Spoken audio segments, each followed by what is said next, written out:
I like this guest we have with us. Chris Bray joins me. He's the publisher of a Substack called Tell Me How This Ends. And he's got this piece called Childhood is Society 20 Years Later. And I like the way he frames this, because so much of what we talk about in the news cycle is only focused on 24 hours, right? And so when you're fixated on everything 24 hours, oh, that was old news because it happened 2 minutes ago. It's like you're not actually thinking in a way that is actually sane and healthy, which is, what are we doing now? And what are the things that we are doing now that will result in certain things in 20 years? So, Chris, how are you doing, sir? Great. How are you? I'm doing well. I like this piece here because you're saying why? What does it mean to remake childhood, and especially to remake the childhood of other people's children? And can you set up the conversation in this frame that you're asking? Sure. I was watching Dylan Mulvaney at the White House, and Dylan Mulvaney said last week, I don't know what day in the count we're on, but Dylan Mulvaney is a transgender TikTok star who announced last week, I'm very excited that it's day 222 of being a girl. Very telling that Dylan Mulvaney says he's a girl and not a woman.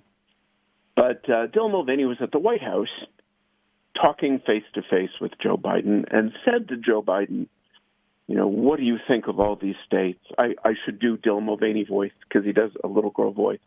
He says, tell me what you think of all these states. I can't do it. Tell me what you think of all these states banning gender-affirming medical care. First of all, who is Dylan Mulvaney?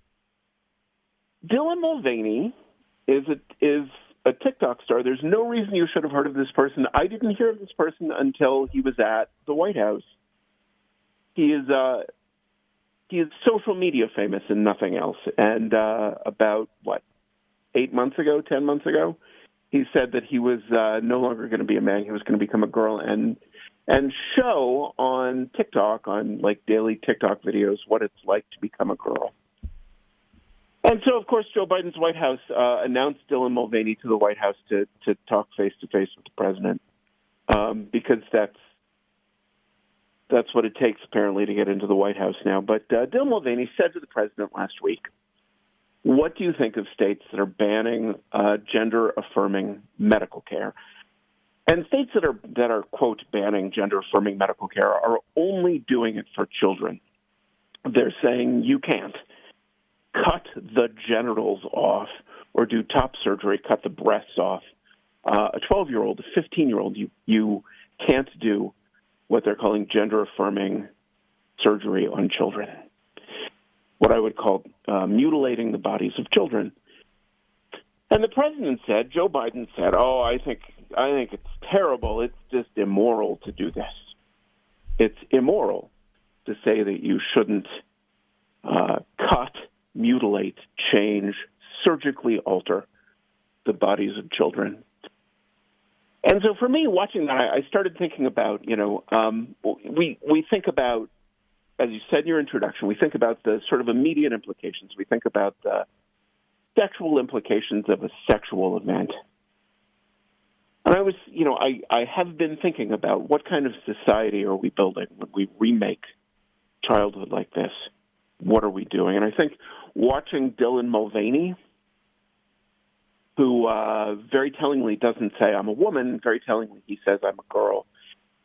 He uses these sort of infantile terms. He talks about women's vaginas as, quote, Barbie pouches, and talks about getting his own Barbie pouch, using child language, using sort of baby talk as a grown-up.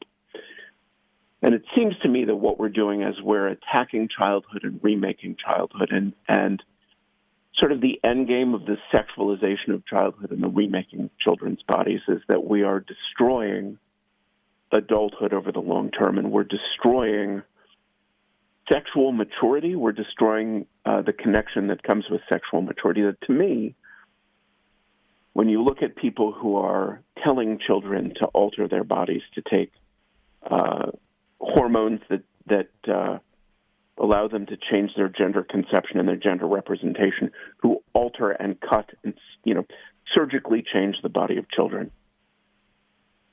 What I'm thinking about is what the world looks like 20 years from now, what family stability looks like 20 years from now, and all of the economic and political and cultural implications of the assault on childhood in the future that's happening now through an assault on the meaning of childhood. And an assault, really an assault, I think is the right word, on the bodies of children. What does that look like 20 years from now, and what world are we building in the future with the world we're building now?